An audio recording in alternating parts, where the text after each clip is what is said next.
आज हमारे पास एक ऐसी फिल्म का रिव्यू है जिसका आइडिया सुनकर ही मतलब लगता है कि ये तो ब्लॉकबस्टर होनी चाहिए। फिल्म है तेरे इश्क में। सोचिए, धनुष अपने फुल रांझड़ा वाले इंटेंस मोड में है, सामने कृति सेनन एक कॉम्प्लेक्स रोल में, और कहानी इतनी विस्फोटक कि सुनकर ही रोंगटे खड़े हो जाएं। लेकिन रिव्यू कुछ और ही कहानी बयां कर रहा है। बिल्कुल, कागज पर ये एक परफेक्ट रेसिपी लगती है। एक गुस्सैल हिंसक लड़का और एक रिसर्च स्कॉलर लड़की जो उसे सुधारने का बीड़ा उठाती है। हाँ, ये सिर्फ एक लव स्टोरी नहीं है, ये तो एक खतरनाक मनोवैज्ञानिक प्रयोग है जो प्यार की आड़ में किया जा रहा है। सही। तो आज जो हमारे पास ये सोर्स है, उसके जरिए हम यही समझने की कोशिश करेंगे कि इतना जबरदस्त कॉन्सेप्ट पर्दे पर उतरते उतरते कहाँ और क्यों लड़खड़ा गया। सही है, मतलब कहाँ पर वो जादू चला और कहाँ पर जाकर मामला थोड़ा गड़बड़ा गया। तो चलिए इस रिव्यू की परतें खोलते हैं और देखते हैं कि तेरे इश्क में की दुनिया के अंदर असल में क्या चल रहा है। तो सबसे पहले कहानी और किरदारों पर ही आते हैं, क्योंकि मुझे लगता है इस फिल्म की पूरी बुनियाद वहीं टिकी है। बिल्कुल वही है। रिव्यू के मुताबिक हमारा हीरो है शंकर गुरुकल, जिसे धनुष ने निभाया है, दिल्ली यूनिवर्सिटी का छात्र संघ अध्यक्ष, और जिसके लिए गुस्सा और हिंसा ही उसकी भाषा है। हाँ, मतलब टिपिकल एंग्री यंग मैन जिसे हम कई फिल्मों में देख चुके हैं, लेकिन ये धनुष के अंदाज में है। और यहीं पर कहानी में ट्विस्ट आता है मुक्ति के किरदार से, जिसे कृति सेनन ने प्ले किया है। वो कोई आम लड़की नहीं है जो हीरो के गुस्से को प्यार से पिघलाएगी। नहीं, वो एक रिसर्च स्कॉलर है और उसकी थीसिस का टॉपिक ही यही है कि क्या एक हिंसक इंसान को साइंटिफिकली एक तरीके से ट्रीट करके बदला जा सकता है। वाह। ये classic beauty and the beast वाली कहानी है, लेकिन ब्यूटी यहाँ एक साइंटिस्ट है और बीस्ट उसका सब्जेक्ट। ये तो कमाल का सेटअप है, मतलब प्यार नहीं, एक तरह का एकेडमिक प्रोजेक्ट। और रिव्यू में बताया गया है कि ये सब शुरू कैसे होता है। शंकर मुक्ति की थीसिस प्रेजेंटेशन में जाकर हंगामा कर देता है और उसके प्रोफेसर्स उसे चैलेंज दे देते हैं कि अगर तुम्हारी थ्योरी इतनी ही सही है तो इसी लड़के को अपना टेस्ट केस बना के दिखाओ। ये तो सीधे सीधे आग से खेलने वाली बात होगी। बिल्कुल। और यहीं से फिल्म का सेंट्रल कॉन्फ्लिक्ट शुरू होता है। नैतिकता का सवाल उठता है, क्या किसी इंसान की भावनाओं के साथ, उसके वजूद के साथ एक प्रयोग की तरह खेला जा सकता है? सही बात है। रिव्यू बताता है कि शंकर पहले तो मना कर देता है, जो कि उसके किरदार के लिए बहुत स्वाभाविक है। कोई भी खुद को एक गिनी पिग नहीं बनने देना चाहेगा, लेकिन फिर धीरे धीरे वो इस प्रक्रिया का हिस्सा बनता है और उसे मुक्ति से प्यार हो जाता है। उसे लगता है कि ये लड़की उसे समझती है, उसे बदलना चाहती है, जबकि असल में तो वो सिर्फ अपना डेटा इकट्ठा कर रही है। ये सोचकर ही कितना अजीब लगता है। वो हर पल जो शंकर को लगता है कि एक इमोशनल कनेक्शन है, वो मुक्ति के लिए शायद सिर्फ एक ऑब्जर्वेशन है। और सोचिए उस मोमेंट के बारे में जब ये बम फटता है। रिव्यू के हिसाब से कहानी में सबसे बड़ा मोड़ तब आता है जब मुक्ति की पीएचडी पूरी हो जाती है और शंकर के सामने सच्चाई खुलती है कि उसका प्यार, उसका बदलाव सब एक थीसिस का हिस्सा था। हाँ, उस एक पल में उसकी पूरी दुनिया बिखर जाती है। ये एक बहुत ही पावरफुल इमोशनल कोर है कहानी का। बिल्कुल, ये सिर्फ दिल टूटना नहीं है, ये भरोसे का, इंसानियत का टूटना है। लेकिन कहानी यहाँ खत्म नहीं होती, जो इसे और दिलचस्प बनाती है। रिव्यू कहता है कि इसके 7 साल बाद दोनों फिर मिलते हैं और यहाँ से कहानी एक और भी ज्यादा डार्क और इमोशनल रास्ते पर चली जाती है। तो ये टाइम जंप दिखाता है कि ये सिर्फ एक कॉलेज की कहानी नहीं है, बल्कि सालों तक चलने वाले घावों और उनके नतीजों की कहानी है। एकदम। तो कुल मिलाकर कागज पर ये कहानी जबरदस्त लगती है। एक गुस्सैल नायक, एक आदर्शवादी लेकिन नैतिक रूप से संदिग्ध नायिका, और एक प्रयोग जो गलत हो जाता है। इसमें ड्रामा है, इमोशन है, थ्रिल है, सब कुछ है। सब कुछ है। सही बात है, कहानी में तो दम है। लेकिन हम सब जानते हैं कि एक अच्छी कहानी भी खराब डायरेक्शन या स्क्रीन प्ले की वजह से डूब सकती है। तो इस रिव्यू के हिसाब से आनंद एल राय और उनकी टीम ने इस कहानी के साथ कितना न्याय किया? यहीं पे आकर रिव्यू फिल्म को 2 टुकड़ों में बांट देता है। अच्छा। एक शानदार फर्स्ट हाफ और एक लड़खड़ाता हुआ सेकंड हाफ। रिव्यू में हिमांशु शर्मा और नीरज यादव की राइटिंग की पहले हाफ के लिए जमकर तारीफ है। डायलॉग्स को शार्प, विटी और यादगार बताया गया है। आनंद एल राय का जो सिग्नेचर स्टाइल है वो दिखता है। हाँ, वो जो छोटे शहर का फील, किरदारों का अतरंगीपन, वो सब फर्स्ट हाफ में एकदम टॉप नॉच है।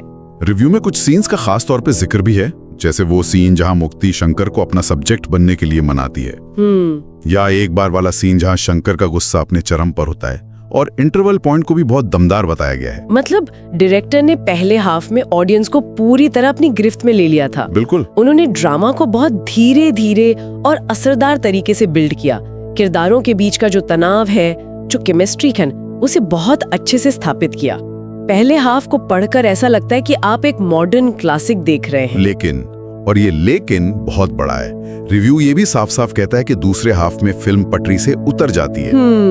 ऐसा लगता है कि जो कसावट और फोकस पहले हाफ में था वो इंटरवल के बाद कहीं खो गया। कुछ सीन बहुत सुविधाजनक लगते हैं, मानो राइटर्स को समझ नहीं आ रहा हो कि कहानी को आगे कैसे बढ़ाए। हाँ, और क्लाइमैक्स को भी बेवजह खींचा हुआ बताया गया है। और ये एक बहुत ही दिलचस्प सवाल खड़ा करता है, आखिर ऐसा क्यों होता है कि एक फिल्म जिसका सेटअप इतना मजबूत हो वो अपने अंजाम तक पहुंचते पहुंचते बिखर जाती है। रिव्यू का इशारा एक स्ट्रक्चरल प्रॉब्लम की तरफ है। शायद ये आनंद एल राय की फिल्मों का एक पैटर्न भी रहा है।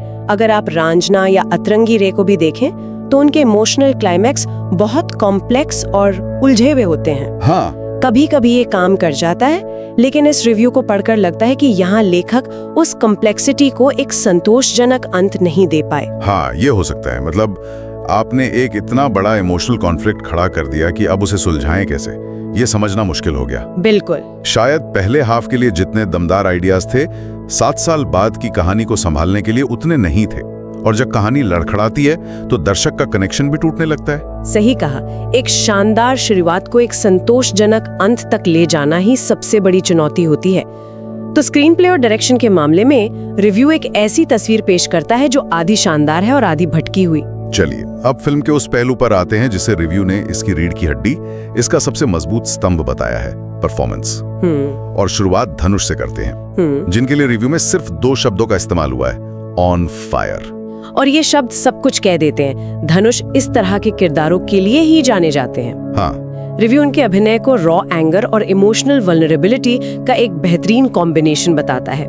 मतलब वो सिर्फ चीख चिल्ला नहीं रहे, बल्कि उस गुस्से के पीछे का दर्द, उसकी वजह, उसकी कमजोरी, सब कुछ उनकी आंखों में दिखता है। ये एक एक्टर की बहुत बड़ी काबिलियत है। बिल्कुल। और उनके सामने है कृति सैनन।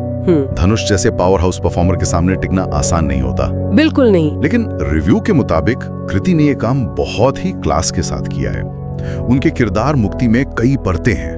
वो एक तरफ एम्बिशियस है, अपने करियर को लेकर फोकस्ड है, लेकिन दूसरी तरफ शायद शंकर के लिए उसकी भावनाएं भी असली होने लगती हैं। हाँ, इस कंफ्यूजन को पर्दे पर दिखाना बहुत मुश्किल होता है। बिल्कुल। अगर एक भी किरदार कमजोर पड़ जाता तो फिल्म का संतुलन पूरी तरह से बिगड़ जाता।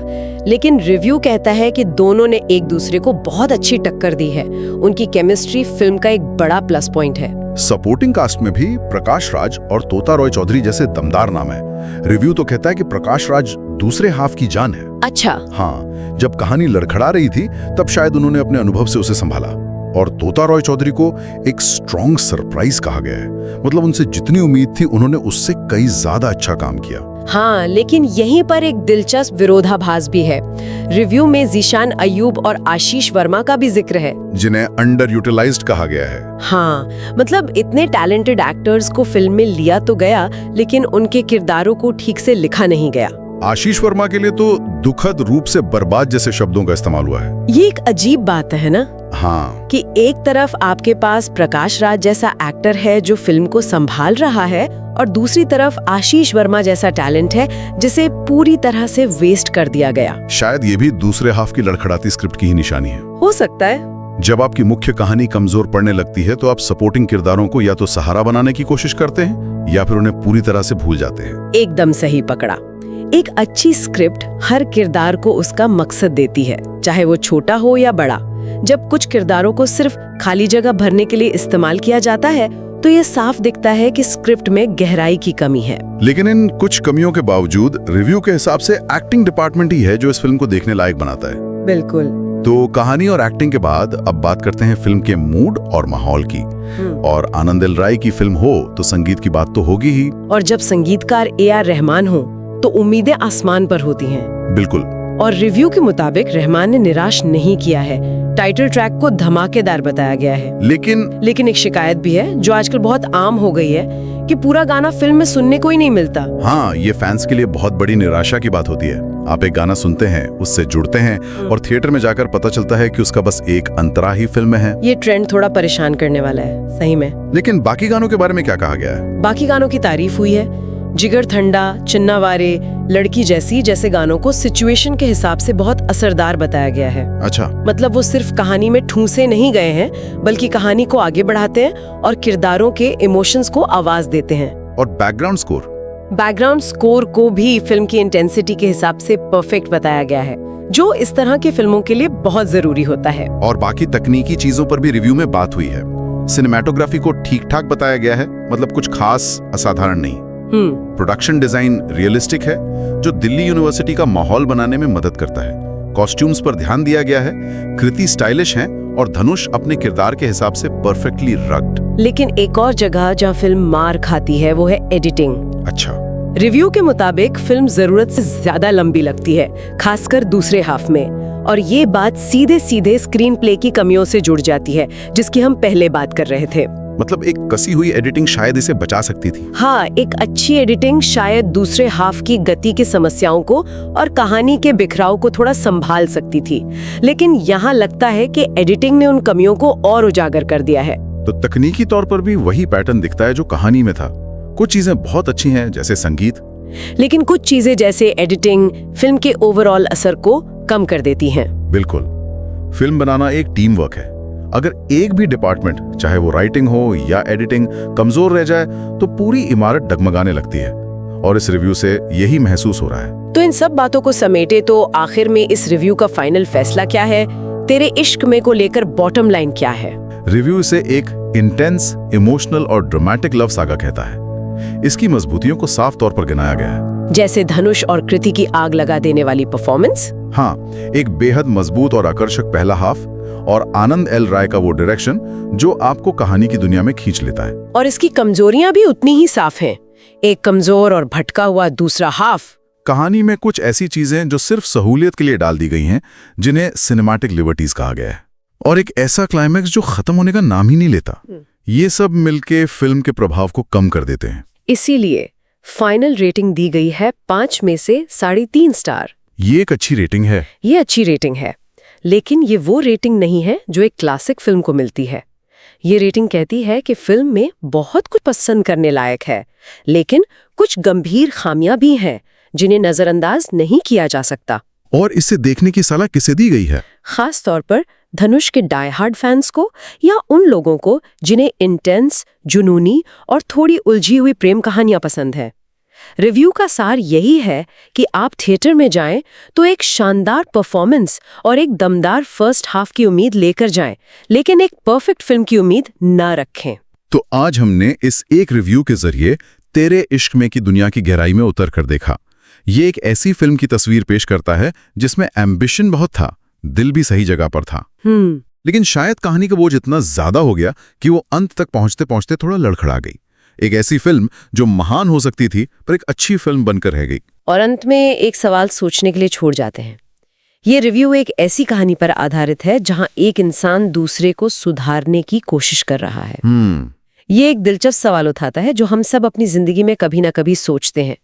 किसी भी रिश्ते में किसी की मदद करने और किसी को एक प्रोजेक्ट या प्रयोग की तरह देखने के बीच की वो बारीक सी लाइन कहाँ होती है? सही। इस रिव्यू के अनुसार फिल्म यही दिखाती है कि जब वो लाइन पार हो जाती है तो उसके नतीजे कितने खतरनाक और विस्फोटक हो सकते हैं।